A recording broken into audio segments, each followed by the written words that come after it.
Salam Gurcu Meclisiň agdalary.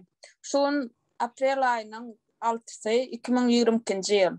Gurcu Meclisiň gün tertibiniň temasy Guramaçylykly jenaýatçy toparyň eden jenaýatlary. Guramaçylykly jenaýatçy toparyň eden jenaýat işlerine umumy adyň berilmeli. Şol toparyň agdasy we oňa hyzmat edýän we eden şahslary we guramalary anyklap, olara degişli kadyýet işini amala aşyrmaga kanuny ýol bolup durar. Anga hormatly agdalar, şu temaň üstüne her kim öz pikirini aýdyp bilýär. Sag olun. Hormatly kardeşler, ýanky temanyň nemesi, guramaçylykly jenaýatçy toparyň eden jenaýatlar barada, nähili görnüşlerde jenaýatlar edilýär. Iň soňunda şunun bir ady goýulmaly, jenaýatçy topar bir toparyň adydyr. Bunuň edýän işler jenaýatdygyny bilýäs, oň sebäbi nerden bilýäs? Kan gürleşildi, näme hakynda gürleşildi? Suwutnamalar hakynda, bolan Türkmenistanyň içinde bolup geçen wakalar hakynda gürümler gitdi. Mysal üçin türme meselesi. Bundan türmeden jenaýatçy toparyň özü habary bar, hatda özü şol işin içinde. Indi şunun şu edýän işlerini birinci bir ara alsak, ýene de täzeden bolýan ýa-da mecliste birinci gezek bolýar. Şonuň edýän jenaýatlary,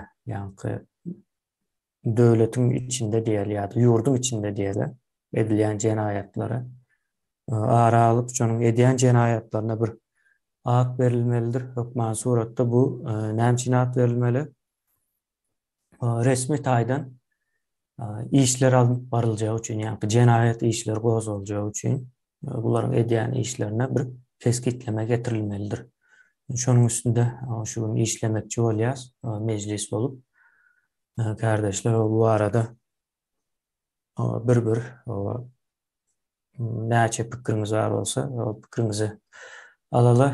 3 minut wagt berilýändir, 1 minut goşmaça wagt berilýändir. Goşmaça wagt beriljek wagtda aýdylyp geçiler we siz sözüňize dowam edersiniz.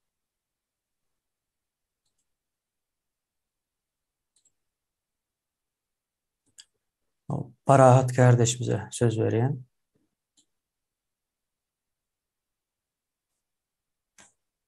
Sesimiz ýapypdyr, eger gürläp duran bolsaňyz. Sağ olun, sözlerinize. Selamun aleyküm, hormatly kardeşler, vatandaşlar. Hayırlı akşamlar. Men diýjek bolýanym bu jenaýatçy guramaçy toparyň itaat maksady halky golkuzmak, halky akıl tarapdan, öz açda pikirlenme tarapdan golkuzup öz pikirini ortağa atmaly. Yani köpçülüğü akıllı adamların akıllı adamların birbirine kömek görmediğini sallaya. Halkı maksadı halkı korkutmak her hilyadaydı. Mesela şöyle prezidenti öğü diğerinde ya sakkal ya şöyle diğerinde doğru ediliyor. O yaşlarca yok mu başarmayan, öğü bilmeyen başarman niye o yankı hayvat atıyorlar. Sen yaşlı oğlun ayıpın gelsin, kıydın ayıpın gelsin, sağlığın ayıpın gelsin, kat hilal eder deyip. Onun ata kakol, kara adam, ne elas ne etsin? Gözün onu görüp dur sağlıkları, gözün yani. Oğlum üstüne bolmasın deyip ne elas ümeli oluyor. Ya da işten çıkarat oğlun kıydın ay. Ya özün işten çıkarat, ya ailen vermen, kötü halkı her hilal dedi kötü yerler. Kaseret kötü yerler halkı. Halkı her tarafı eklenci edip böyle şu tarafta pul eklenci edip pulgadan başladı, şu tarafa ağrım sayılar, yük var öngü.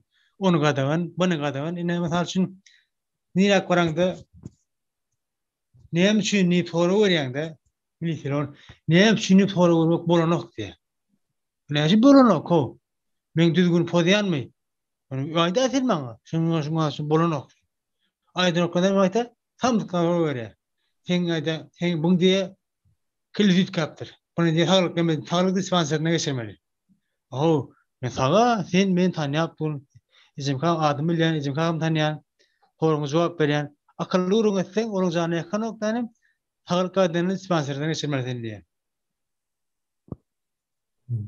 Şeýdip halky her ýerde gorkudýarlar.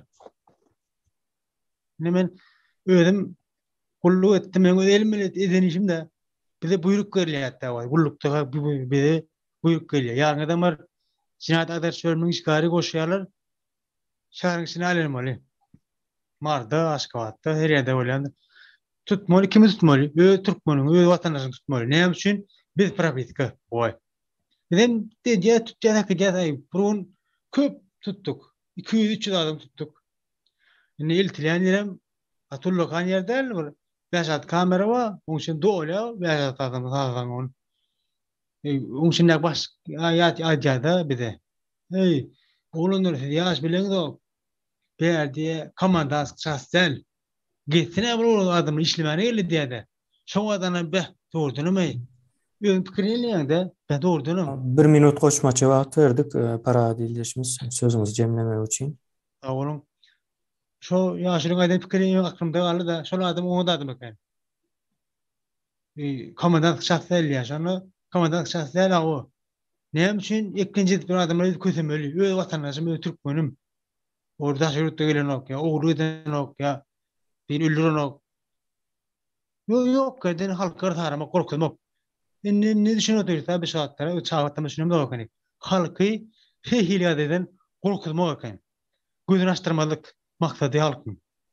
Hükümetin cinayet yaparın maksadı şol halk korkutmak okani. Benim fikrimse bu harekete men terörizm tipi attırmak söylüyorum. Golluğunuz. Sözüm bitti. Sağ olun. Sağ olun. Dowamında Aman kardeşimize söz berýän. Hormatly mejlisiň agzalary, şu guramaçylyky jenaýatçy toparyň türkmen halkyna eden jenaýatleri gaty uludur. Ve her hili ýagdaýda jenaýatçylyklar edilýär, dowamly edilýär özüm. Ýöne şol jenaýat edilýänlerin hemmesi Parahat kardeşimiziň aýdan sözlerine goşulýan gorkuň üstünde durýar. Gorky halka singdirilen gorkulu bu iň uly jenaýatleri, bu şu guramaçylyk jenaýatçy toparyň sebäbi hemme eýlek jenaýatlaryň şoň üstünde durýandyr we sütüni gorky bolup durýar. Bir döwletiň ähli guruluşlaryny gorku sistemi bilen dolandyrylsa, ol döwlet adam üçin işleýän däldir. Ol diňe şol bir şonu gorkuýny salýan topar üçin işleýär. Diňe şonuň bähwidi üçin işleýär. Şonuň üçin olaň iň uly eden jenaýaty halka garşy gorku singdirmesidir. O gorku hemme ýerlerine singdirilen şu döwlet guruluşynyň okuwlarda, işlerde adamlar, ýaşlar okuw, bilim almak üçin barýarlar, ýokary okuw jaýlaryna. Gorku singdirilen üçin olaryň gorkusundan okumany çärelere gatnaşýarlar. Şeýdip bilimsiz galýarlar. Nesil bilimsiz galýar. Bu da uly bir jenaýatdyr. Bu guramaçylykda jenaýatçy toparyň edýän jenaýatlarynyň iň uly gorkudur.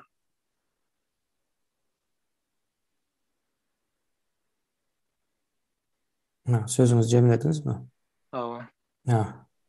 Sağ olun. Nowatda Gül kardeşimize berýän sözü. Salam kardeşler, salam vatandaşlar. Şu yerde men öz aýtmak lazım.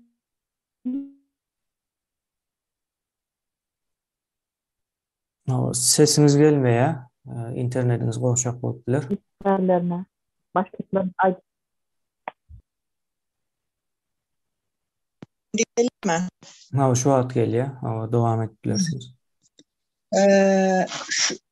Polisiýa işgärlerine bolsam şu 99-njy 2000-njy ýyldan soň nowbata gelenlere baskı altında siz dejurstva çyksaňyz, gece nowbat tutsaňyz, restoranlaryň öňünde durun, uzaktan durun, gece işten gelenler hiç pul tapmanda pa onuňyzy ýyrtyň, düýmeňizi ýyrtyň dip in yakınımdan eşittim.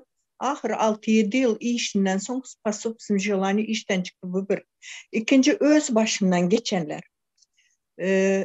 Biz 2008 yılın 26-27 dekabrında bir 4-5 tane ayal oturmalı önümüzde nogot var. Şu Özbekistan'a geçerli şorçakka mı, dana mı, onu bunu alıp geçerli çağalar için beğer deyip näme gittik de 4 ayal olup. Şimdi in yaşımızın 39 yaşında. O birileri 40-50'sinden geçen ayallar. Biz şu näme baran vaktimizde nere gideceğiniz? Özbekistan'a gidiyoruz. Şimdi gördüler içinde nämesem men olar görüyor. Birinden soraptırlar sizin başlığınız kim deyip.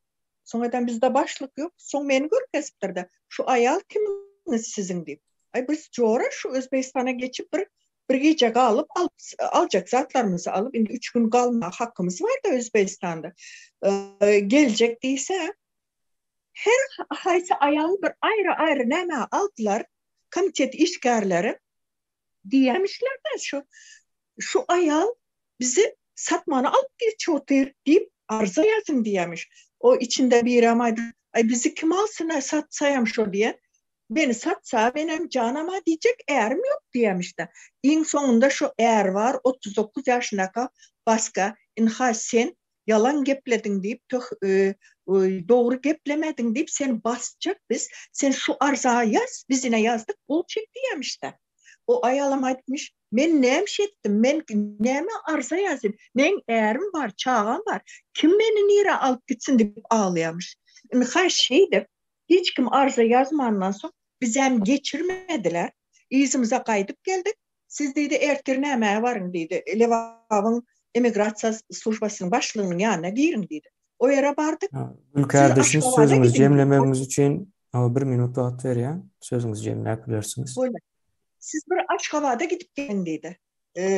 Açık havada ne için gitmelisin? Ay bilemok şu yerde aydarlar. Açık havada varsam sen yine çarjöre git. Gepin kıskası hiç yerden men inha Özbekistan'a bir gitmedim. Şu yerde men şuların başlığı deyip 5 manat pul beren olsam bizim hiç sadımız yok. 6 ay meni emigrasyon yurt dışına çıkmalı deyip cezalandırdı. Hiç kim hiç saat aydan yok, hiç saat bolan yok. Şunun için inha şunu kim edip biliyor? Bu cinayetçi tohum komitet işgärleri şu yukarıdan bir buyruk olmasa, yukarıdan bir yüz görmese komitet işgär şunu edip biliyor mu? Şunun için bu terörden geçen bunların adam yoktur. Näme at koyacağına bile yok. Eden ettilik. Kim neymiş etsin? Şunu edip diyor. Benim şunu aydayn dedim. Sağ olun. Söz verelim. Sağ olun. Melike kardeşimize söz vereyim.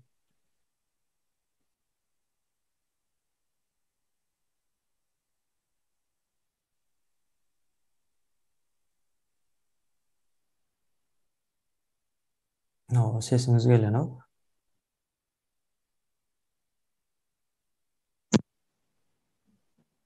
Salam kardeşler. Bu cinayetçi toparın ediyen cinayetleri katı giyinişleyin häsiýetli. Men wagtyny durmaýyna bir näsesini aýdyp bermek için diňe türmelerde her hili sütem eziyet edilip öldürülen vatandaşlarımızın sany 50 000'den geçýär. Öýümizin, törümizin bede gelin gıýırlamada ar namasyna degýärler. Zanaköärligem var, halkın emlärini taýýarlar, bu da taýlançylyk. Türkmen milletinin ata-babalardan galan gadymy taryhy miraslaryny yurt dışına deger-degmez bahasına satýarlar. Bu da taýlançylyk. Narkotik serişdeler satýarlar mekteplerde. Mektep ýaşdan çağıramady. Adgynçylyga mı diýin, şolar ýerde atlar eteklýärler. Yollar 2 ýyldan beri yapıp biz öz hosarlarymyz bilen didarlyşyp bilemizok, ölülerine cenazasyna gatnaşyp bilemizok. Ondan soň halk madamada baskı altında edil häzirem şon ýaly gorkusaryň ýaşaw üçin halk edeletlige hiç gibi jogap berip bilen ok, halkyny hukugyny talap edip bilen ok. Indi Ukraina Ukrayna'daki, Belarusya'daki, Türkiye'deki, Rusya'daki iyileşlerimiz ölüme terk edildi. Bu da bilerek edilen zat, bilgeçliğim, benim düşüneceğim şeyler. Son halkın içinde hem taşındaki keç ıkvardılar yaşayan. Halk ne için bu zatlara sessiz galiba deyip sorarsanız, halk çünkü ulu var, hop ve baskıyı korku altında deyip cevap veresim ediyor. Şimdi Hasan bizi rahatsız etken, alada koyan adam, olam biz bir yerden bardık diye yurdu. Biz koyup kaydışımız yani öz çağırlanmadı. Koyup kaydan yerimizde tapıp bilmez. Biz onları kaydlanmadı. Publişin doğumlardan, gelinemiz küntühanelerden toplamalıyız. Oğullarımızdan, türbelerden, yine bir sorular yarık yerlerden çıkaracağından katı bir incelik koyacağız. Ben açıklamışlar, vaktiniz arttırmayın. Arkadaşlar. Sağ olun. Melike kardeşimiz. Fatma kardeşimize söz veren, yanlışmasam elini o kaldırdı. Sağ olun. Hormatly kardeşler, benim şöyle öz fikrimi aytıp geçecek. Yani Türkmenistan'ın içinde korku sisteması girişilip ornaştırılandır. Erkinlik hiç yoktur. Yani halkımız hükümetin işinde işleyen halkımıza mecburu işlet yerler. Mesela çare çıkarmak, bahtaya gitmek, beyiç günleri, subotniye çıkmak, edara telefonun yanında 2 saatten nöbetçilik etmek ve şuna benzeşler baskı astında ettirilýär. Eğer sen şu zatlara karşıçılığını bildirsen, sana protif politika diyen, yani politika karşı gitken deyip sözler ulanıp korkuzyarlar.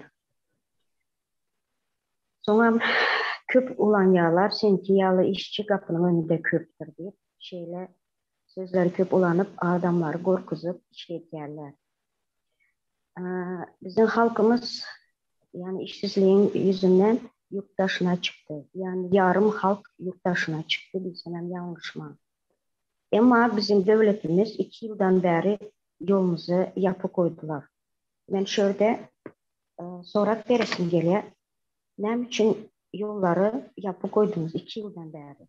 Ne sebepten? Hatta Türkmenistan'ın içinde hem şehirlerin arası yolları yapık.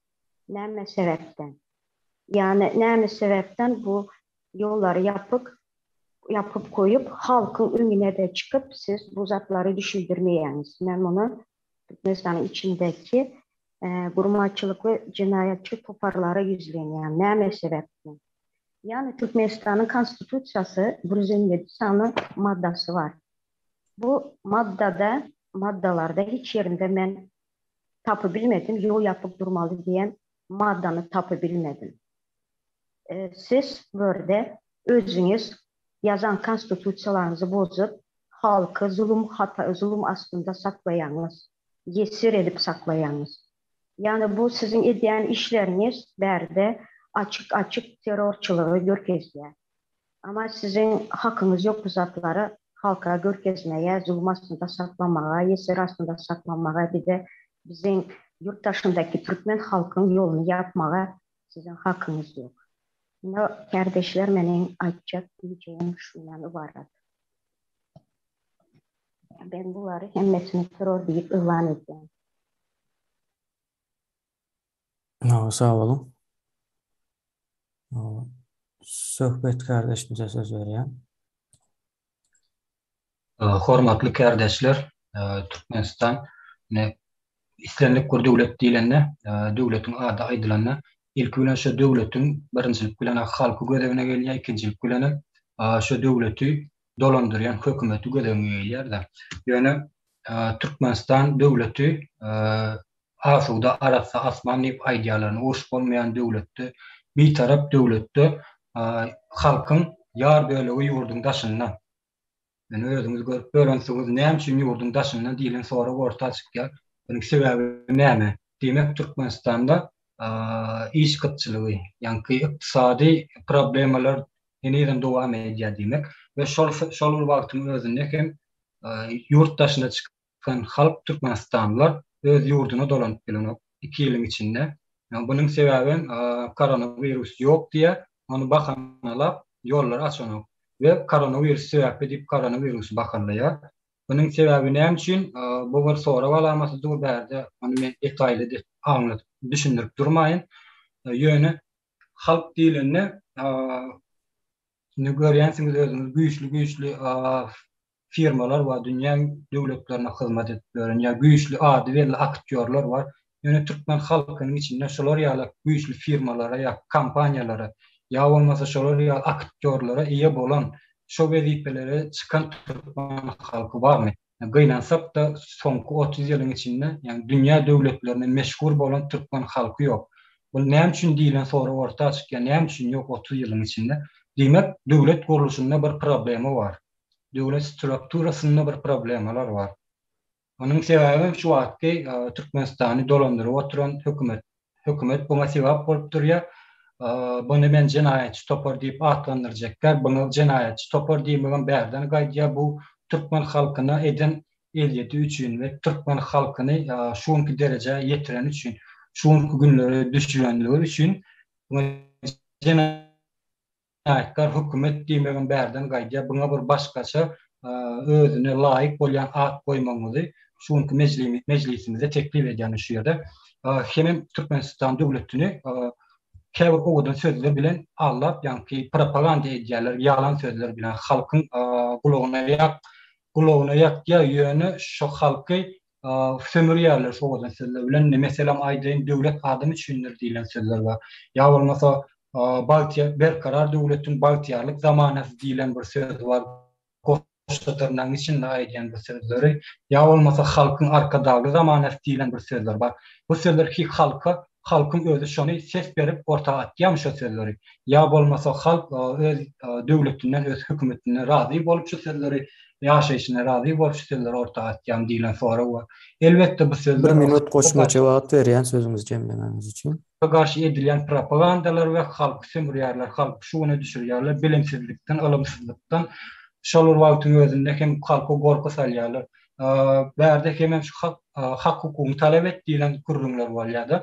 Yani döwletiň işläp bilmeýän döwletde, döwlet kuruluşy bolmaýan islenip kur döwletde hak hukuk talep edilýän däller, işleýän däller. Yani hak hukukyny talep edýän adamlara da hem basyş edýändirler. Bu basyş etmekleriniň özü hem bir jinayetdir. Bu özüm bir ulukan bir jinayetdir. Şonuň üçin jinayet sözüne degişli özlerine layık bir söz goýmagyňyzy teklif edýän şu meclisinde. Sağ olun. Sağ olun. Nowatda Tuğçe kardeşimize söz berýän. Sağ ol Kemine.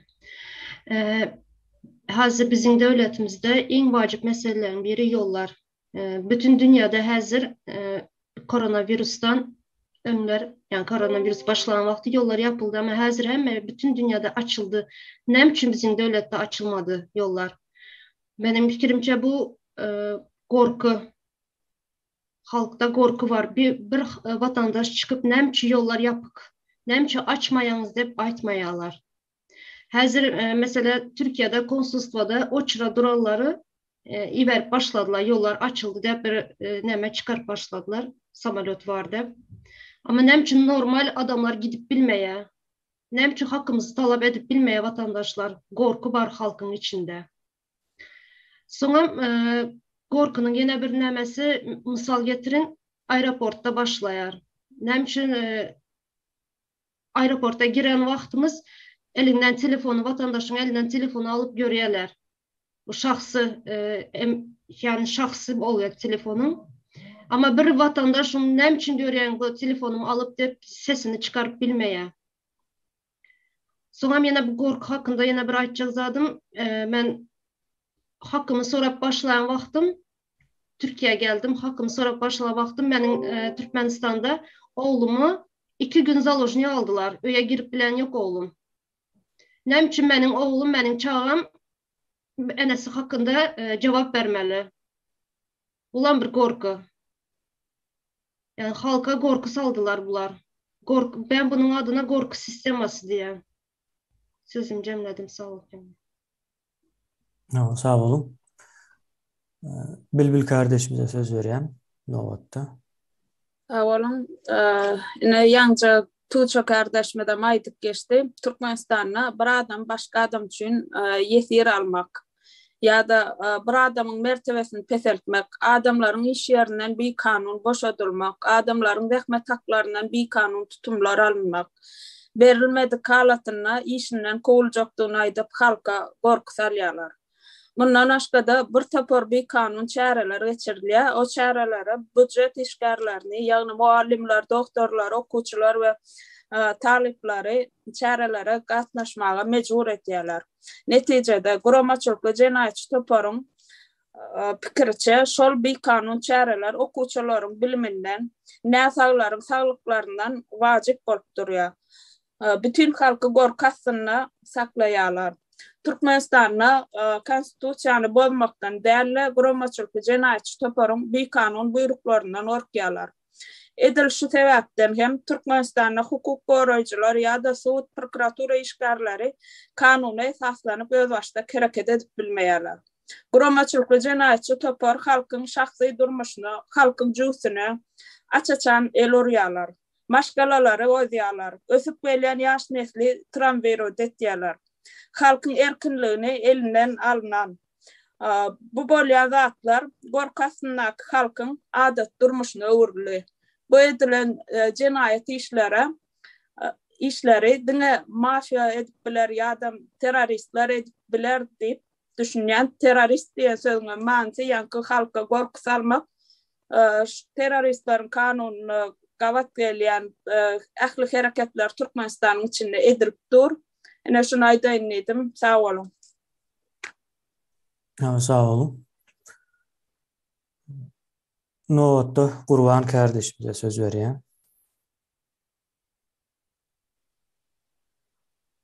Salam, hormatly kardeşler. Biz Türkmenistanyň jenaýatçy toparyň milletimize edýän zulmyny aýtsam, aýdara gatkyp. Birinci, bir näçe ýyldan bäri uçurlaryň gatnawy dolu kesildi. Çağalarymyzy görüp bilmän ýurtdaşyna helak bolup ýör. Az mukdarda gatnaýan uçur gatnawlary bildirecek bolsam bir kil öňünden konsullugy ýer tutup goçura durmaly. Bu haýsy döwletde bar, bir konsula baryp goçura durup bildirmeli. Awya kassalar ýyllar o ýapyk. Konsul näme üçin bile satýar? Elbetde men pikrim üçin öýde adamlaryň üstü bilen her adam başyna 2000-3000 dollar alyp jüwlenip pul atýarlar. Ine bulan edýän hereketleri. Bu näme alamaty? Muňa näme at takyp bolar? Illeşler. Bular bir bandy ýa-da bir öýde başyna halky genosid edýän, gorku sistemadan salyp beren terrorçylyk hereketi. Müňlerçe çağılanlar ýurtdaşyna okap ýörler. Yüzlerçesi öllü. İşlemäge gelenlerden içinde gaty köpüsü öllü madarlar gynansa gandaşyna galdy. Gara aýtsaň aýdara faktlar gaty köp. Bu jinaýatçy topara terrorist diýip at takmaly. Erir illeşler. Anha meniň aýtjak zatlarym şulardan ibarat. Köp sağ olun. Sağ olun. Cemal kardeşimize söz berýän. Hormatly kardeşler, Türkmenistana bir kanunçylyklaryň gelip ýeten derejesi 91-nji ýyldan bäri 31 ýylyň içinde bu halkymyzyň ezilip gelmegi, 3 neslimizin bilimsiz galmagy. Halk arkaýyn islegini beýan edip bilenok. Diktatura garşy gelseň bütün maşgalaň bilen türme salýar. Türmede kanuny dogry gelmeýän cezalar berip islese urup öldürýär, islese ağaç öldürýär, gara diýer çykarmaýar. Halky gözüni gorkuzmak. Türkmenistanyň haýsy ýerini tutsaň gopup eliňe elýär bir kanunçylykda, adalatsyzlykda 31 ýyldan bäri ösdi. Daşywdan aşgybada işlemäge gelseň polisiýalar inşaatın stroykan kapısında garaşıp duruyor. İçinden başka yerden işlemeye gelirler. Mesela için Daşovuz'dan polisiyeler orada o yerde tutup elinden pullarını alıp kalıyor. Şonyali her kimem yurttaşına çıkmak bilen Türkiye'ye geldik. 2 yıldan beri pandemiyada bakana yolları yapıp koydu. Berde näçe yaşaçık oğullarımızın ölüsü kaldı.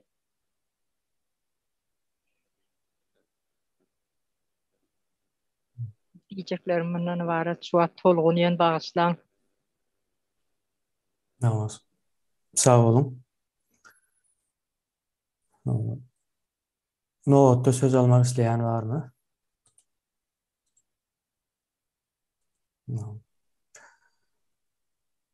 O yaşka kardeşimize söz veren.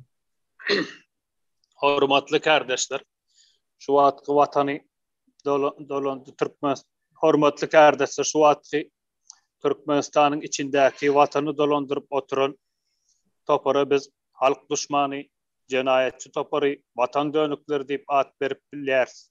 Sebäbi halkymyzyň elinde ýeterlikli suwutnamalar bar. Emma ýanky ýokardaky aňlap geçenlerim gödegine tutup Türkmenistan watandaşlaryna edýän zulüm üçin, halkyň bähbidini konstitusiýanyň işlemeýärligi üçin, Türkmen halkyna edýän genasidi üçin, Türkmenistany dolandyryp oturan jenayetçi topary, şu edýän işler üçin bulara terörist topary diýmeli. Söz bereniň üçin sag bolun. Sağ olun. Umit kardeşimize söz veren. Sağ olun söz vereniz için. Benim şutayda yaş kağanım Qurban ağanın aydanlarına koşmaça öz pikirimi aydasım geledi. Terörist deyilip kimlere aydırlar diyen sorağa öz şahsı pikirim boyunca cevap vermeyi isteyen terörist deyilip şu aşağıdaki cinayet işlerini işleyenlere terörist değiller. Mesela yurtta siyasi ve hukuki ekonomik düzgünlerini ütkedenlere, devletin bölünmez bütünlüklerini bozanlara, devletin baylıklarına ve halkın hak hukuklarını ele geçirenlere, halkın sağlığına zelal getirenlere, cebir verenlere, zorluk ulananlara, basış edenlere, korkudanlara ya da haybat atanlara terörist değiller. Bu yukarıda adı azap geçen cinayet işlerinin hemmesini Berdimuhammedoğlar hem onların yallakıları, Orsiye'nin terzi kuklası Serdar Berdimuhammedov artıkmacı bilen bu cinayet işlerini ediyerler. Bu aydanlarından uğralıp bu cinayetçi toparlara terörist deyip ilan edilmegini size teklif ediyorum. Sözümün sonunu dövrümüzün Leonardo da Vinci'si deyilip tanılan yazıcısı Jesco Fresco'nun Zeitgeist Adamdum kitabından şu sözler bilen cemleyen hakiki terörcüler gece yarısı karanlık bilen duşmayarlar. Zorluklu hareketler dönün Allahu Ekber deyip kıygırmayarlar. Dünyanın hakiki terörcüleri $5.000 kostümünü giyerler. Maliye, hükümet ve iş evlilik boyunca en yukarı vazifede işleyerler. Sağ olun sözleriniz için. Sağ olun. Gonç kardeşimize söz veren. Hormatly kardeşler, hemmeňiziň maýdanyňyz dogry, hakykatdanam Türkmenistanyna gorku sistemasy düýpli ornady, halkyň maňyna düýpli gorku sistemany gorku ornady.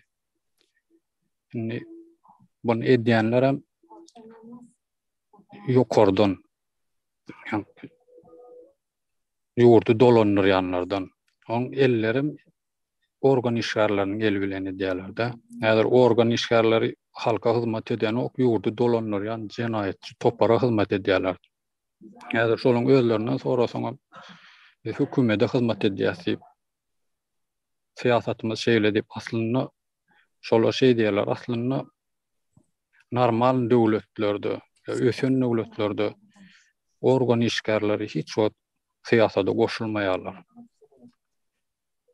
Bizde olsa barda siyasat barada barda geplesen ilki şolar ýanynda da böyle eşitler, sen üstüne topalýarlar, sen gorkuzýarlar, türme basýarlar, her şey ýollar bilen. Indi illeşlerimiň köp aýdyp geçdi. Yani terörist demeli dip doğru gollayan terörist demekligi sebebi şuýda bir barda okudum da men şu terörizm diýen sözüň dürlü tanalşy bar da her nemeleň Amerikanyň Oxford Üniversitetinde terörist sözüni nähil tanadýarlar şoň manasyny. Yani şey diýär esasen köplenşde siyasatlaştırılan sebäpler bilen halkyň gözüni gorkutmak we halky ýyllarmak ýa ejizletmek şoň üçin aýylanç dürlü usullar ulanmak diýip tanadýar da Oxford Üniversitesiniň İngilizce sözlüğünde terörizmi şey diýip tanadýar. Hakykatdan hem şeýle bize aýtjaklarym şular. Sağ olun. Sağ olun. Gül kardeşimize söz veriyen. Sağ olun söz vereniniz için. Sesiniz uzaktan geliyor. Sesinizi kontrol edip. Yankı aydanlarımın üstüne yine koşmaça. Sesiniz gowu gelen o. Sesinizi bir düzeltseniz, tazeden söz alsanız.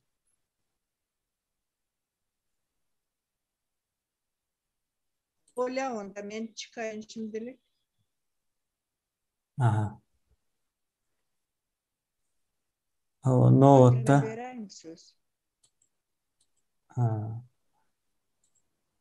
Novot'ta söhbet kardeşimize söz veren.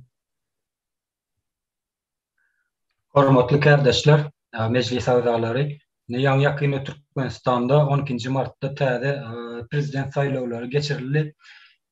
Bizim bir kanun hatabat ýas elbetde ýöne Türkmenistan halkynyň ýarynyň köp bölegi ýurtdaşyny Türkmenistan şu wagtky jenaýetçiler hökümeti şol sany Muma şu wagtky jenaýetkar hökümeti öz arasynda prezident saýlawlaryny geçirdi.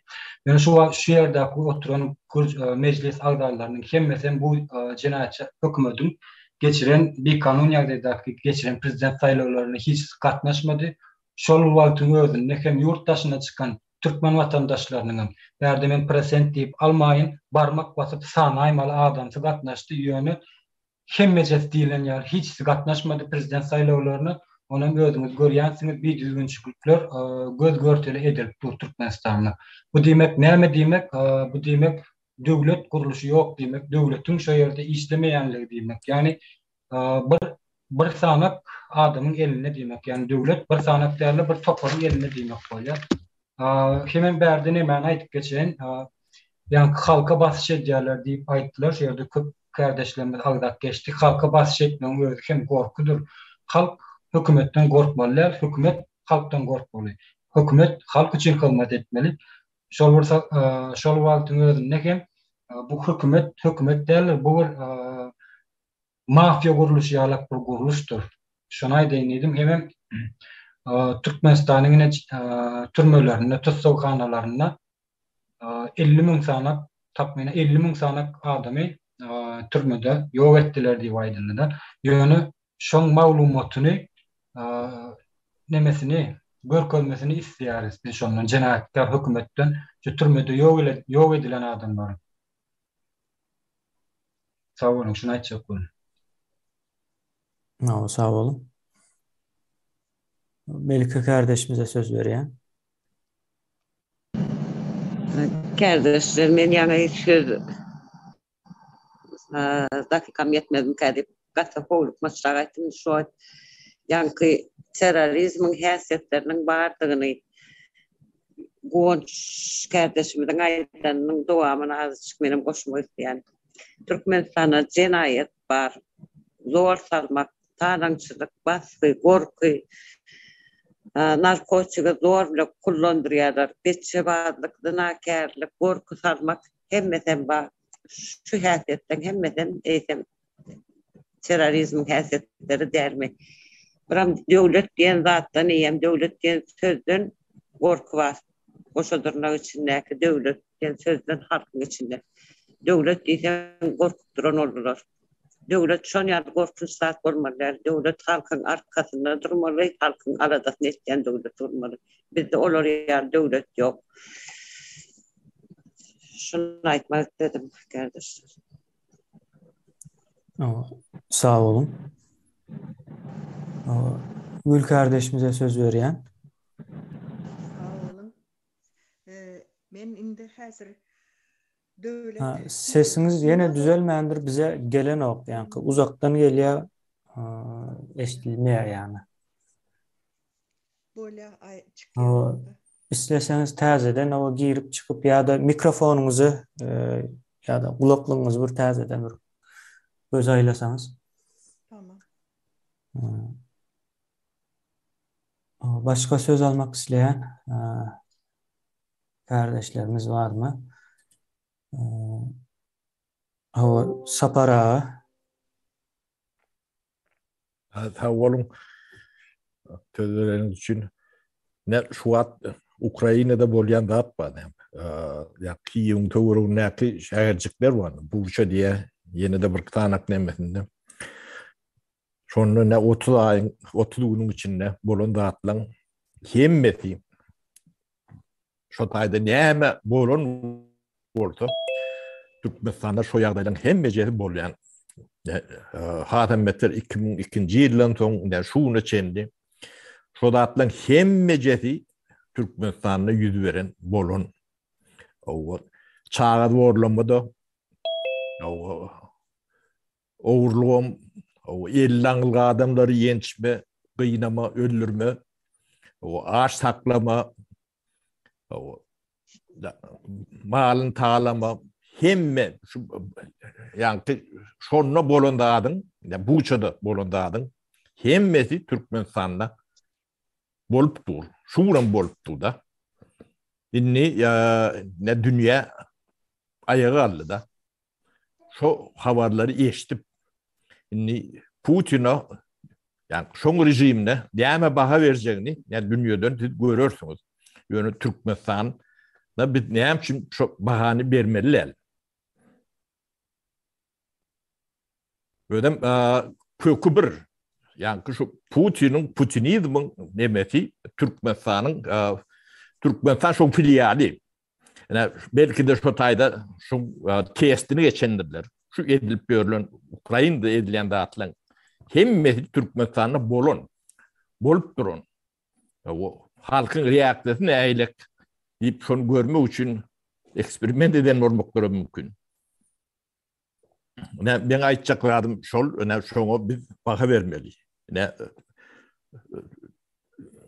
Dünya yani Putin'i yani uruş военный преступник demedi de tutmalı, karar çıkarmalı deyip göründürüm var. Ödüm ähli dünya karşı. Türkmenistan'dan başka. Türkmenistan keyfini çıkaran o. O Avrupa hem meyeri yani diplomatik kelimeler kettiler, diplomatlarını iğne ördüler de. O Türkmenistan hem keyfini çıkaran o. Şuna bakadı veren o. Ve kardeşleri şoň filial düşüyor. Ben tödüm şol neme şonu aýtjak boldum size. Sağ olun. Sağ olun. Sapara. Aydın kardeşimize söz berýän. Men bir meňzetme getirjek berdi. Ruhsat etseňiz. Ine aýdaly bir döwlet nämesine giýjekler. O wagtda göz öňüne getirin. 500 000 adamın yaşayan bir teritoriýasy. O wagtda göz öňüne getirin. Ine şu owada ine bir topor gelýär owaň içine. Ve şu ovadaky ýaşaýjylar ýanky çağasyna, beyleksine, garyndaş emmesi bilelikde öýlerine girýändir, kapylaryny, penjerelerini ýapýandyr. Kim gelse ýanky halk şonu etýär, owaň halky. Talançylar bolup biler. Yine sonku döwürde de berilýän atlar var, olara, o toparlara dürlü. Şol toparlar gelen o atı öýlerine girýär, aynalarını yapýar, gapylaryny yapýandyr. Näme üçin edýär onu? Gorkudan edýär, howp bolanlygy üçin edýär şol zady. Indi Türkmenistanda ne görüp gelýäs 30 ýyldan bäri ýa-ni hökümet ýolbaşçylary bir ýere gelen wagty şu ýeriniň ýaşaýjylary, halky hemmesen öýüniň içine girýändir. Kapylaryny, penjerelerini yapýandyrlar. Näme üçin? Ýene soru bar belki. Näme üçin ikisiniň özüni alyp barışı bir meňzeş? Berde de men pikirimçe sebäp şol, howp bar, gorku bar. Gorkýarlar. Ýoksa näme üçin sen öz owaňda islan ýerine gidip bilen okýada, gelip bilen okýada öz şäherinde. Indi saylandy diýerler, saylanan adam sen özüň saylanan adamyň garşysyna çykyp bilen okma. Onda ne edip sayladyň bolýar. Owaň içinde özleri saylan olsa, ýa-ni birinji senariýada owaň içinde özleri bir topary saylan olsa, ol topary owa gelen wagt ondan gaçmazlar, gapylar yapmazlar, penjereler yapmazlar. Ne şu günkü inansak da Türkmenistanda şu hökümet ýolbaşçylary bir haýsan bolsa şähere bolsun, etrafy bolsun giden wagty şu ýerdeki ýaşaýjylar gapylaryny yapýar, öýüne girýärler, daşary çykan oklar, penjerelerini hem yapdyrýarlar, hatda odan yapan oklar. Yani meňzeşlik görjek bolsaňyz, men aýna şu zady görýändir. Şoňa görä berjek adymyzam şoňa deň gelsin sebebi näme? Edilýän netije ýa-da sonuç meňzeş bolsa şoň sebäpkäriň ady bir bolmalydy. Başka hili olup bilmez. Biz aýdyp bilmez aýna şol owa gelen adamlar owa kömek etmek üçin geldi bilen hemme gaçdy diýip biler misiniz? Ýa-da owaň dosty geldi hemme gaçdy diýip biler misiniz? Ya da şol owaňyna öňkü döwürde ýa-ni ýolbaşçysy diýelim. Owada tertip düzgüne seretmeli diýip owaň öz saýlanan adam owa gelende owaň ýaşaýjylary gaçarmy, gapylaryny yaparmy, penjeresini yaparmy? Men şol tarapdan bir seredilsin ýa-da meňzetmek üçin aýtýandy. Sağ olun. Sağ olun. Hamrada sözü size berýän. Sağ olun söz bereňiz üçin. Hormatly kardeşler, şuňky bozulýan mesele gaty wajyp mesele. Onuň mysal getirilen jenaýat işleri halkymyzyň garşysyna, parahy oturan halkyň garşysyna döwlet ýa hökümet tarapyndan ýa özüni şolar ýa döwlet ýa hökümet diýip atlanýan jenaýatkar toparyň alyp barýan işleri, jenaýatlary dol öz subutnamasyny tapyp durdy halkymyzyň durmuşyna. Soňky 30 ýylyna biziň hemmämiz şaýat ýöne diňe şuň başlanan jenaýat işi däl türkmen halkynyň garşysyna. Irak döwründen bäri gelýär. Meselem indi orta tarihten alsak 1850-nji, 60-njy, 70-nji, 80-nji ýyllarda Rus imperializmi tarapyndan basyp alyjylykda alınıp barılan siýasatyň netijesinde we alınıp barılan jenaýatçylykly ýa-ni işleriň netijesinde türkmen halky erkinligini, azatlygyny ýitirdi. Şol döwür kılıçdan geçirilen, okdan geçirilen, beýguna öldürilen türkmenleriň sany sajagy, ummasy olaň anyk sanyny şu neçeli bilýän taryhçam ýok. Şol gyrgynçylykly siýasatyň netijesinde türkmen halky Rus imperiýasynyň golasynaky ülke öwrüldi.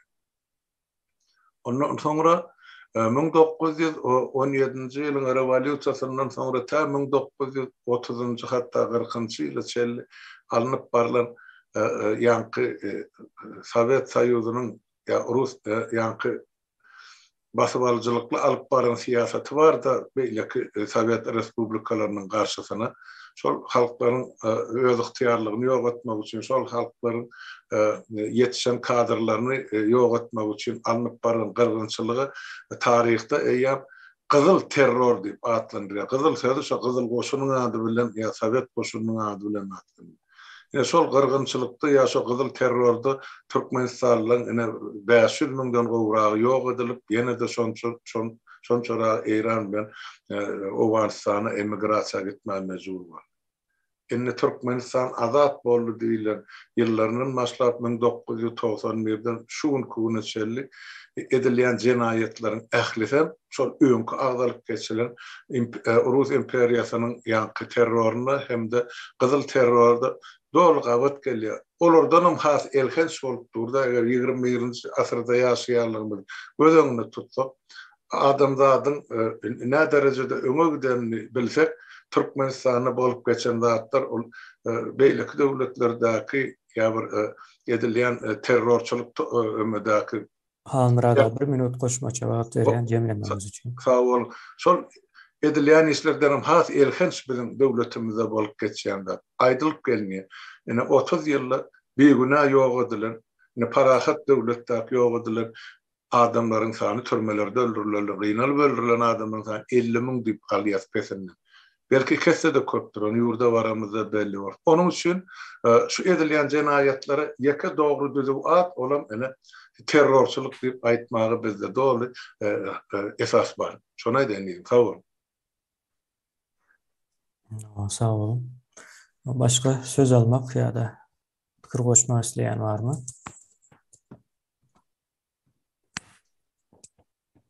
Melike kardeşimize söz vereyim. Kardeşlerime şu tayda Aydın kardeşimizin Aydan'a burada çıkışatmıyor diye. Şimdi başka zatları bir çete ayırarı. Şu koronavirüs buradan hastalananlar öz hastalığını gizliyorlar. Şunu dile getirip bir de Aydın bilen okur. Korona oğlum diyen yok berdi korona yok dodoncuklar var diye özlerim kızdırıp temperatur sedip yatır. Ben bir tanışım var. Çoğu can ettim oraya şunu yatır.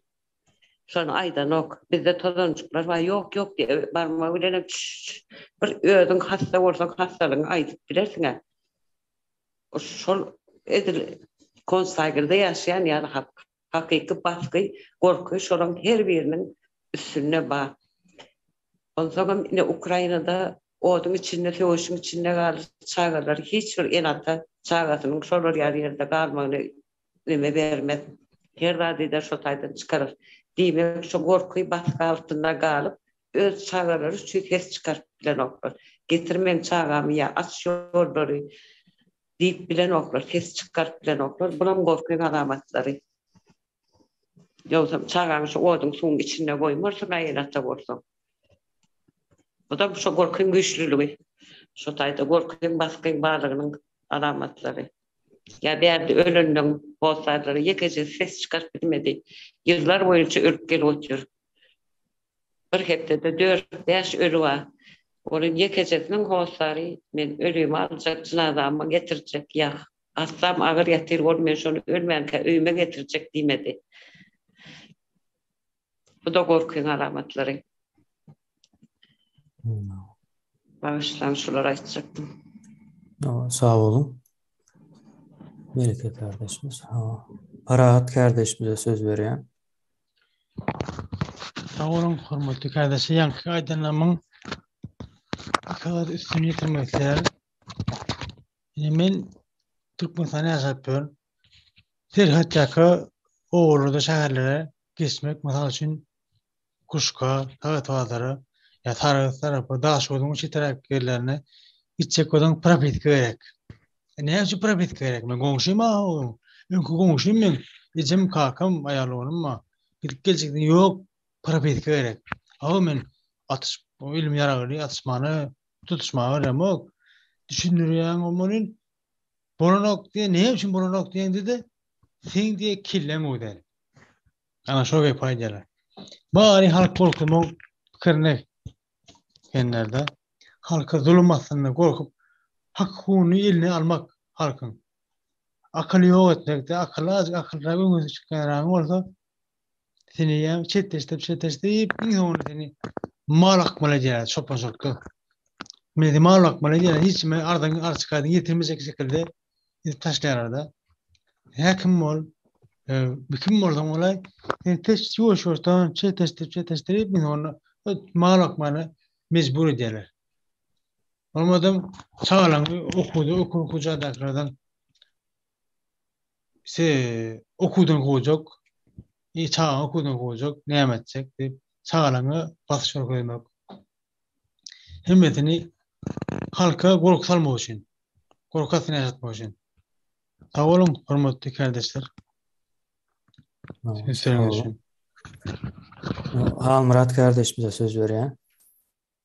Sag bolun, ýanky şol Parahat kardeşimiň aýdanyň üstünde olurjak hem özünden goşmasy bir zat bardy. Ol terror diýip söz ol diňe hükmen adam öldüren ýa-da bir şolar ýaly döwleti partladan topar aýdylmaýar. Terrorçuluk bir adamyň karşysyna edilen jenayet işi diýip atlandyrylýar. Emma bir gidip ýatan bir bölük halkyň ýa tutus halkyň karşysyna edilen islenlik jenayeti şol halkyň karşysyna edilýän we edilen terrorçul hereket diýip atlandyrma ýuridik esas bardyr.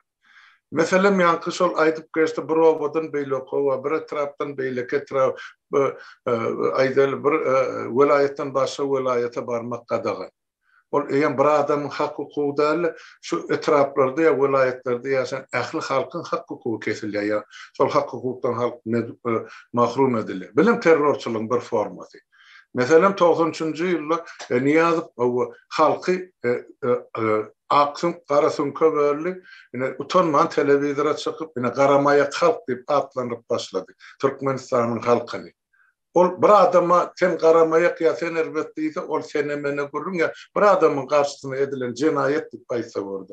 Emma bütün halky qaramayak diýse ol halkyň garşysyna söz bilen ullanylýan terror hereketi bolupdy. İkinciden son gul bazarları döredildi. Şol 90-njy ýyllarda Aşgabatda. Gidip ýatan köçelen uğruna işsiz oturan adamlar. Bir adamy işsiz goýsaň ol işsiz bolýardy. Emma sen 1000 adam, 10.000 adam işsiz edip köçelerde oturtsaň, olaryň dilegçilik edip iş gözleýän bolsa, ine hakyky gul bazaryna urdy. Gullymagan ýa insany kemsitmek bolupdy. Olum ýanky terroryň ine bir bölegi ýa bir bölümi bolupdy. Şonuň üçin terror diýilen mesele gaty giňişleýin seredip giňişleýin baha bermek gerekdir. Ol diňe bir bir ýer partlatdy ýa ýok ol terror däl. Ol diňe birje bölegde olum ören kitçi. Terror sözü bütün halkyň, döwletiň, milletiň umumlygyny ýa bölekligini alyp barýan hereketlerine terror diýil. Sag bolun, şonu aýdyn. Sağ olun. Söhbet kardeşimize söz berýän. Men ýanky saparagan getiren meňzetmesine birazjyk üstüne goşmak isleýän. Şu wagtky Russiýa döwleti Ukraina topraklaryny basyp almak üçin çalyş etdi we dünýä döwletleri, şol sanyna Ýewropa döwleti, Amerika döwleti Russiýa döwletine garşy bir giden sanksiýalar girdi. Russiýa döwletiniň hem şu wagtky içindäki ykdysady meselesini hemmeňiz görýäňiz, bilýäňiz, seredýäňiz. Maglumat alıp durýaňyz. Ýöne Russiýa döwletiniň içinde dollaryň bank hasabynaky görkezilýän muktary bir başga, ýöne Garawazardaky görkezilýän Garawazardaky satylýan bakasam bir başga bolup durýar şu wagtky ýagdaýda. Türkmenistandan äkilip Türkmenistanda da şolar ýaly. Demek bu pikir nereden gelýän eken? Elbetde ýanky Rus pikirinden, Ruslaň pikirinden gelýän eken. Ýa-da Putiniň däl ýa-da Rus hökümetiň, Kremliň hökümetdäki şu adamlaryň pikiri, bu pikir Türkmenistanyň pikiri. Hemde şu wagtky sapara goýapda şu ýerine Ukrainaň şu ýanky näme diýen şäherine giden bir talançylyk, basky iş bolsa, jenayet işleri, ýani urşuň düzgünlüğinden hem çykyp bu terrorçuluğun aňyry başyny nemesini görkezdiler. Ýani Ors halk näme goşuny Ukraina parahada duran halkyna şol zany zorlamçylyk, çağı, ölüm, giden bemeler görkezdi. Türkmenistanda da edil şu şolar alyp barýar. Ýöne Türkmenistanyň içindäki ýanky organ işgärleri var, ýani döwletiň içerki sütünini döwletiň içinden döräp biljek hukuklary goraýan içki organ işgärleri var. Bular kime seredýärler şu wagtky ýagdaýda? Olar döwletiň akylyny goraýarlarmy ýa-da parahada duran halka hüjüm edýän, bask edýän jenayetgar hökümeti goraýarlarmy? demek bu organ işgallerine de döwlet düşünce asla yok. Döwlet düşünce asla yok. Diňe şol mafya guramaşykçy jinayetçi topar goramaly diýilen düşünje var. Bunun bir meňdetme hükmüne ýatladyk geçeýin. Onsoňam ýanky Kalmyradagan gen sözüniň üstüne hem biraz gözlememi goşaýyn. Ýa-ki terror diýmek, ýani kiçirek bir zady edem bilen ol terror bolup bilýär. Elbetde ýani wapşy aňyrsyna ýetip bolmaýan bir terrorçylyk hereketi var. Aýna şu wagt içinde 30 ýylyň içinde türkmen halkyny mekteplerde, çağalar bagna sadyklarda berýän bilimleri bilen türkmen halkyny jahil etip geçirdiler. Yani bilimsiz, jahil hiç bir zady düşünmeýän. Şol borsany türkmen istendik kur türkmenen sonra döwlet näme, halk näme, şol borsany hökümet näme diýip sonra şolar bilerler ýöne yüzde bilerler. Diýip anyk sebäbini bilmeýärler. 1 minut goşmaça wagt berýän sözüm. Bunun sebäbi näme üçin? Bunun sebäbi ýanky jahil, bilimsiz, ilmsiz goýanlyk bolup üçin. Ana şol giden türkmen halkyna giden terrorçylyk eden diýmek bolýar. Şonu aýtyp geçeýin diýdim. Sag bolun söz berenim üçin. Sağ olun. Şu taýda Gurban ağa soňky bolup söz berjek. Soň ýuwaş-ýuwaş jemälse bir sagada dogry geldi ýa-da geçti. Gurban kardeşimiz, ama söz alıp bilirsiniz. Kardeşler, yankı şunu yine azıcık koşayım. Korkus temasyny. Bir gün şu Mir köçeden gelýänne aşağı. Ýoňunda maşinken durlar. Näme bolýar? Düşdüm. Ondan soradım bolýan. Diýär ýa ýaşwat bir ýurtdan gelýär diýe. Şoň üçin garaşyp otyr. Olar elbette bir yarım saatte garaşanlar men geldim de. Men 40 minut garaşdym şu taýda. Öýdüm howa gaty ysdy. O aňyraklaryna propadan gerdinden ýana bir kısan gaýam çykyp bilmedi şo propada. Bu gatlarymyzda da bir skora maşin dur. Onu şoň ýanyna bardyk. Bardyk, ol içinde bir aýan maşgala bar eken.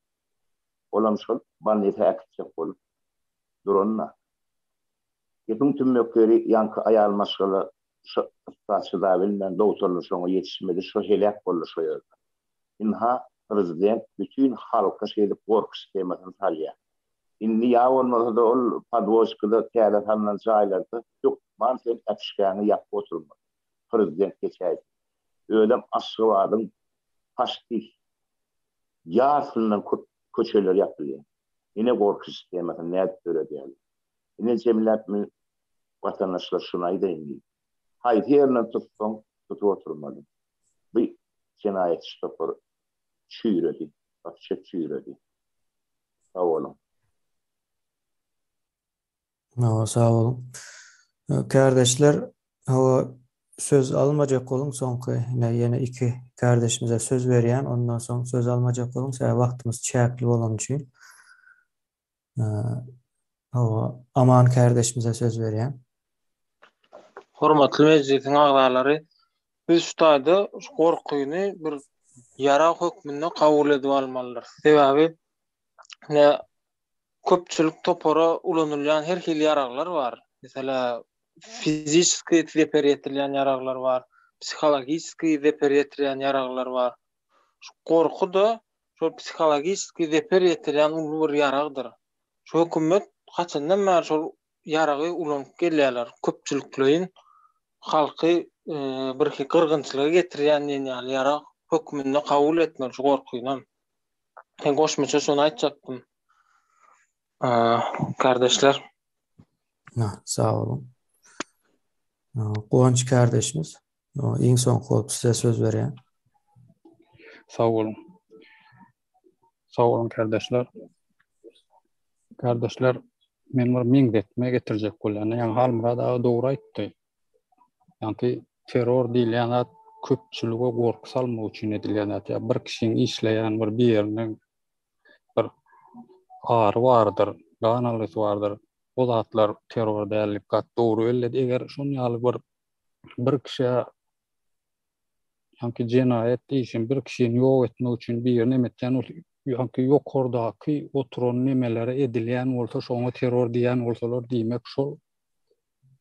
Ýa-ni şoňa terror diýenleriniň sebäbi oňa hiç ile goraw galmadylygy üçin edýärler. Şonu ýok etmek üçin, özüni aklamaga zat goýmadylygy üçin edýärler da bunu. Ni meňdeçe bolýanlaryny ýa-ni dünýäde görýän terrorizmdäki terror diýilýän nemeler üstünde bir akyl bar. Şol akyl ýa-ni pikir öndürýän adamlar bar da, kirnemedýän. Şol akyl bir topary akyl berýär.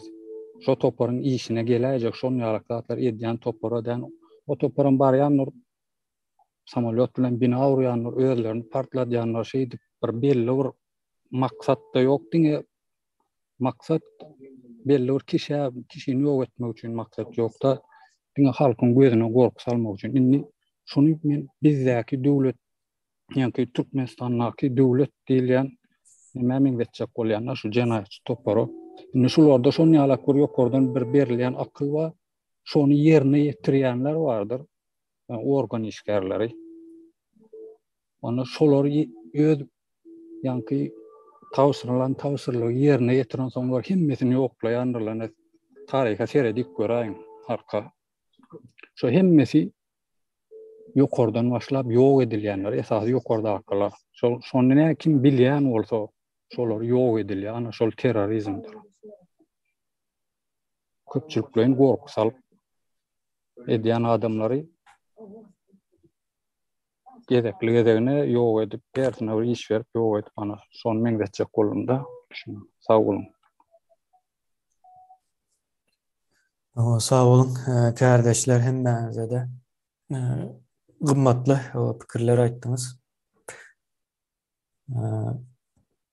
Indi şu taýda bir näme gelmeli biz ökmän suratda. Ýa-ni bu mejlisiň maksady nämeti? Guramaçylykly jenaýatçy toparyň edýän işine syn berip, şoňa dogry ad goýmak. Ýa-ni edýän işlerine syn beren wagtymyz birinji terrorizm gorky nemesi geçdi. Ýa-ni şu iki söz köp geçýärdi. Ýani onuň daşynda ýa-ni paragorlyk ýene näme o bu zadan bar. Ýani menin düşünüşim boýunça paragorlygyň ýene aňyrsynda ýene şu gorky nemesi bardy. Sen gorky bolmasa para sistemasi hem işlemeýär. Bilmezat o şu gorkynyň nemesinden aýlap geçýän bolmaly. Indi o gorkada terrorizm diýilýär, başga bir ady terrorist dip adlandyrylýar dünýäde. Ýani terrorizm bir guramaçylykly bir gorky sistemasydyr ýa-da şoňa berilen addyr. Indi dünýäde terrorizmiň 100den owrak bir görnüşi bar. Ýöne onuň şu 100den gowrak görünüşi öz içine alýan o nemeleri var, kategoriýalary var esasy. Men şu kategoriýalara bir göz aýladym. Ýa-ni jemgyýetiň düzgün tertibini bozýan, ondan soň siyasy terrorizm, siyasy bolmayan terrorizm, siyasy ýa-ni çäkli terrorizm diýip geçýän ekeni. Soň açıp seyretseniz o görürsünüz, internette gatkan maglumatlar var, bular arada ýa-ni dini terrorizm diýip gidiýär. Ondan soň resmi ýa-da döwlet derejesinde terrorizm hökmünde o gidiýär bu görünüşlere. Indi bu bizinki haýsy terrorizmi diýilýär diýilen bir sorak çykýar bu taýda. Ýa-ni sizin beren gurulmalarymyzdan hem bolsam öz bilýän ýa-da hemmek men bilýär de zatlary. Ýöne adyny goýmaly. Adyny goýsaň hasam o tanış gelýändir. Adyny goýmasaň tanış gelýän däldir. Indi bizinki döwlet diýsen döwlet däl, hökümet diýsen hökümet däl. Bir uju Kremline çykýar diýip o aýdylyp dur. Olam hakyky ýa-ni yalan däl. Ýa-ni bir uju Putin'de, Orset'de, bärde de gorky salýasoň ine ýa-ni halkara terrorizm diýip bir zat barda. Milletler, kardeşler. Halkara terrorizm o nähil bolýar? Onuň hem ýene dürli görnüşleri var. Öyle biz şu tayda Kremlin'in terörizmi tüme Türkmenistan'a değil. Hazır şu an gözlerimiz bilen şahit bolup görüyoruz. Yani Ukrayna edip duran terörizmi var. Elbette bahanaları var. Ama adam aklı almayacak derecede bir bahanalar. O hiç yerde de kabul görülmedi. Kabul edilmez bundan sonra. Sonra yankı edil şoňa menzeş terörizmi Kazakstan'da geçirdi yani yakında. Ondan Gürcistan'da geçirdi. Çeçenistan'da geçirdi. Ondan ha sonra gitseniz yankı Göktepe, ondan sonra yine de Kırım aylan gelip bilyas. O 100 yıl, 200 yıl bundan önüne çelli. Buların o terörizmi katı nemedir? 21. asırda ütkap özlerçe bir modern halı gelendiklerine anlayan bir terörizm görünüşünü, yani halkara terörizm görünüşünü Türkmenistan'a veriyordu. O yani Putin'in ediyanına halkara terörizm deyip at koyup bilyas, yani bizim yurdun içindekilerin ediyan terörizmine nahil at koymalı. Yani o tayı var.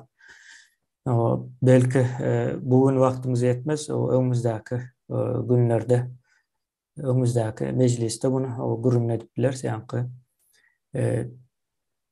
bu terörizm deyip kabul edilecek olsa adı o doğru koyulmalıydık. Yani yanlış beyan olsa sohbet kardeşimiz bir neçeyde kaydı geçti. Adını doğru koyulayım deyip belki başka da aydanlar vardır. Umumen o fikirleri aklımda tuttum. Dağıtlarını yazdım deyin. Indi bunun nemesi yani guramaçılıklı cenayetçi topar. O cenayetinin adını koymalıydık. O cenayetinin adı eğer terörizm olacak olsa onun adı guramaçılıklı terör topar olup bilýär. Bu indiki meclisimiz için bir neme mesele çözülmeli. Ondan sonra bu teröristlerden nahil goranmalı. Eğer terörist deyip kabul edilse teröristlerden nahil goranmalı. Eğer terörist deyip kabul edilse de onda şol zulüm edenlerden nahil goranmalı diýilen bir neme orta çıkıyor. Bu neme fundamental bolup çıkıyor orta. Yani yapısal bolup çıkıyor. Şonuň üçin biz bu meselede cevap beräýmeli. Yani yine yurdun içinde zulüm edýärler. Zulüm etmäne ýa-da gelýärler öýüňe. Indi döwlet diýär-de terörist diýip ad berilse, terör bir guramasynyň azasy öýüňe gelýär. Yani men polisiýa diýip.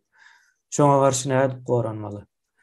Diýilen bir giden soralar ýüze çykýar. Aslında biz bu soraga yani paýlatyp jogap bermemize gerek ýok. Yani paýlatwan yani goşadyrnak içinde yani paýlatma nemesini.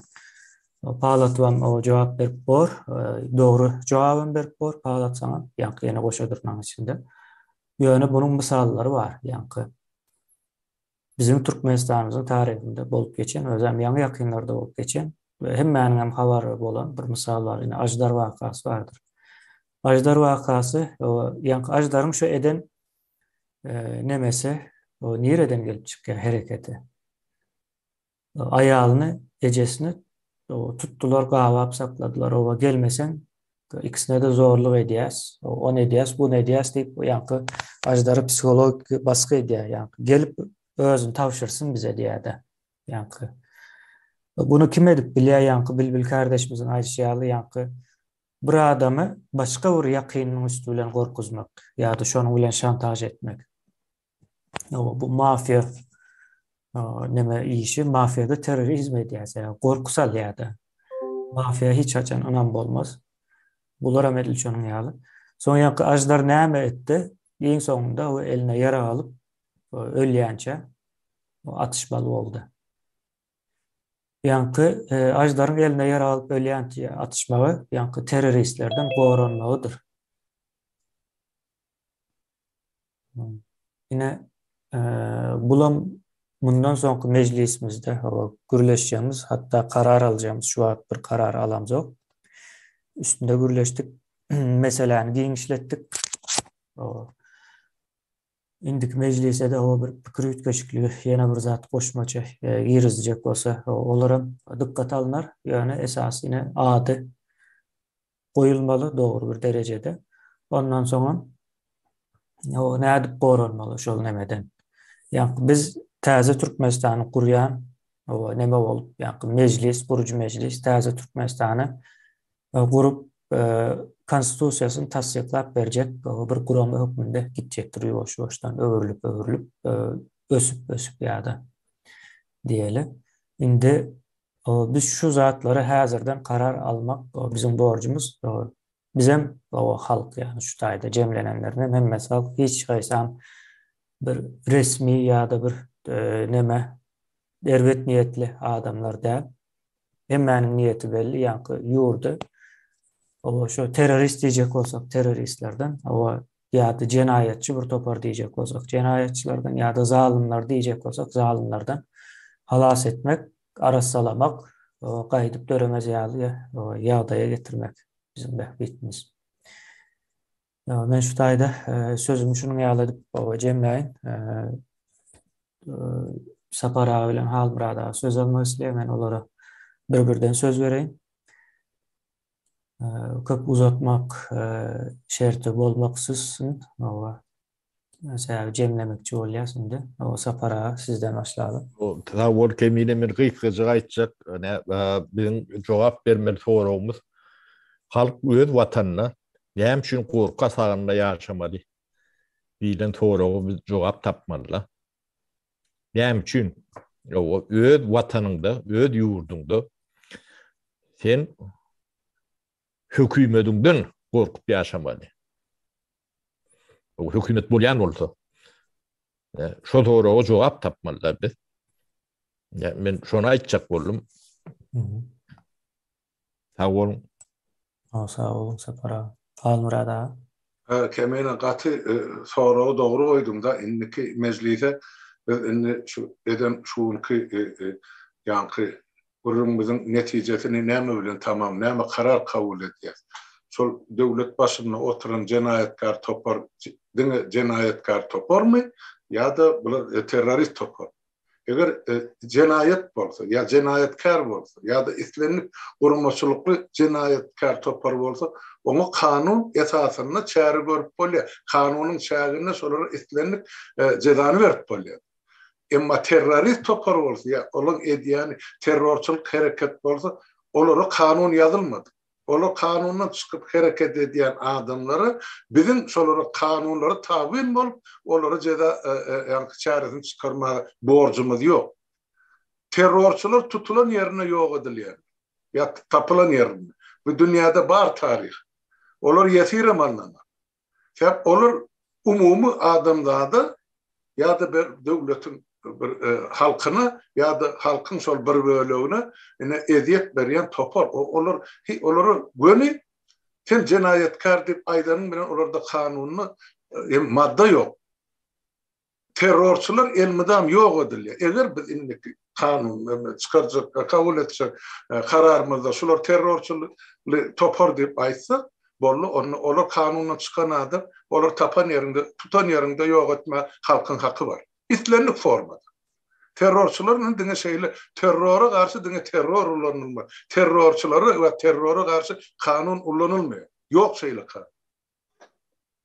Harby kanunlar ulanylýar. Harby kanunlar, uruş döwrüne harby kanun ulanylýar. Bolluk tordy. Elim adam üçin jogap bermeli olaryň. Kemine. Haýsy bir sen bilen jenaýat kodeksining maddasyny ulanjak.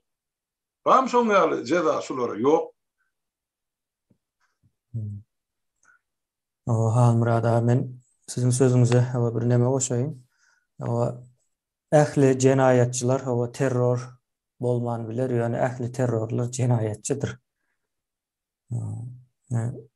Şoňa getirip netijede çykar bermelmiken diýen. Onda kardeşler bugünlükçe meclisimiz şu taýda indiksinde dowam etmek şerti bilen jemleýäs. Hoş sağ olun. Gatnaşanyňyza we söz alan